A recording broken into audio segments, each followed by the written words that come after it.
Hello, good afternoon. Eyitomilope Akingbenle is my name, and today I'll be reading to you my favorite poems. The first on my list is Just a Passerby by Oswald Mtshali, and it goes thus. I saw them clobbering with tears.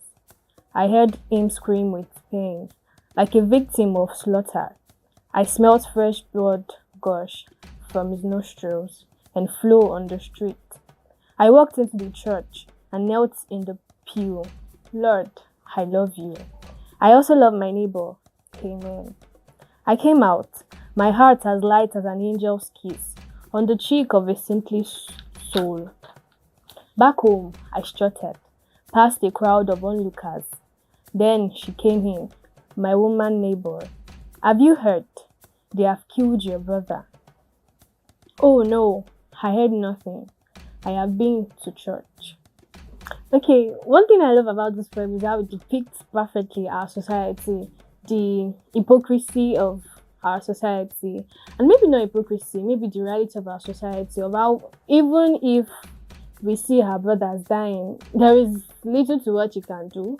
It is what the society demands, and the parts where he went to church, tell God he loves his neighbor, but then he saw his brother dying and didn't do anything. Another reality of our society, of how we cover our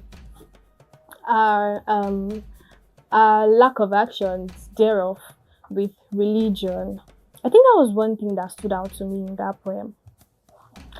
Okay, my next poem is a song for Angelou by Niyi Osundare, and it goes thus. You stretched out your calloused hands, switched on your weed-infested smile, and spread your battered history like a tattered mat for my calling feet. Hi, who like a curious bird, I've seen you sprawled out like an empty bag on the threshold of Ikoyi's bursting barns, through roads potholed by callous rains, through hovels hips deep in swelling pools, through gutters heavy with burdens of cholera bowels, through the feverish orchestra of miling mosquitoes. I saw you sprawled out like the daub of apprentice painter. Here, evenings are pale smokes, snaking out of the idle kitchens, the toothless swagger of beer parlors, the bantering clamor of weeping wives, the satanic rumble of superless stomachs, the salaming clarion of menacing mosques. I saw you sprawled out like a sheep with an empty cutlass.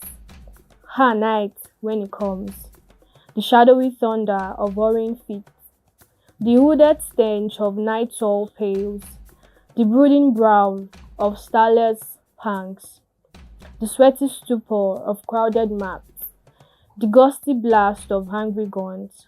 I saw you sprawled out, like a stream without a bed.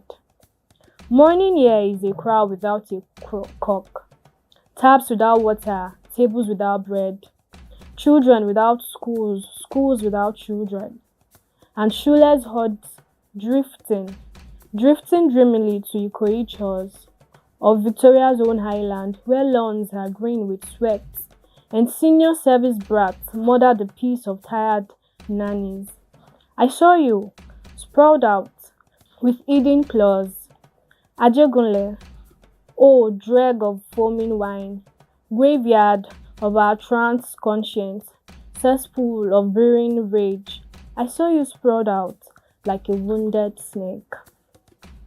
This poem is one that actually touched my heart when I read it, because it just gives a depiction, a perfect depiction of what it means to grow up in what we call trench, using the popular Ajegunle in Lagos, Nigeria as the major setting. It just shows the struggle of people who were privileged, I'm not going to say unfortunate, to grow up in the lesser parts of the society.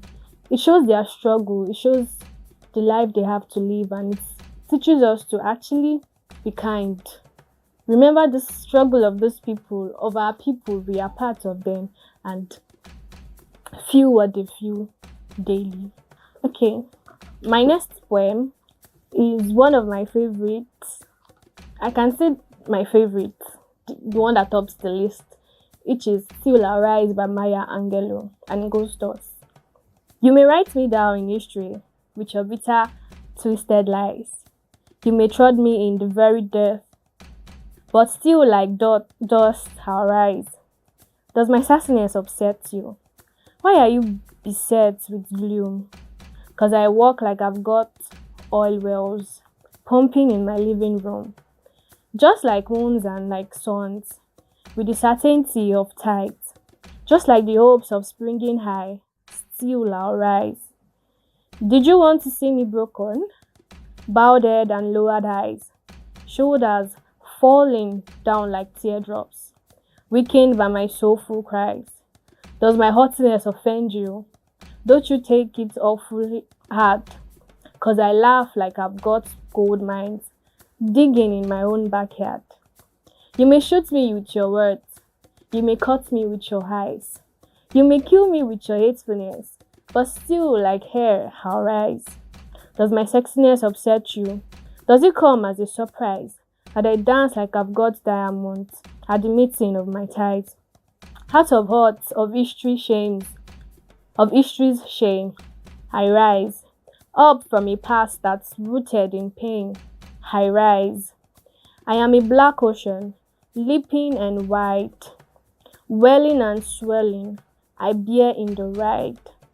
Leaving behind nights of terror and fear, I rise. Into a daybreak that's wondrously clear, I rise. Bringing the gift that my ancestors gave. I am the dream and the hope of the slave. I rise, I rise, I rise.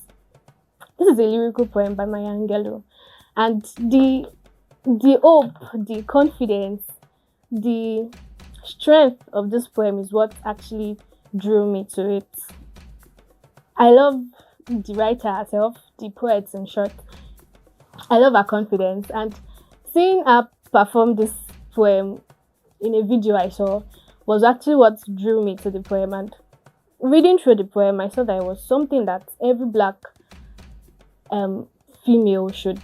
The words are something that every black female should embrace, because that is our reality.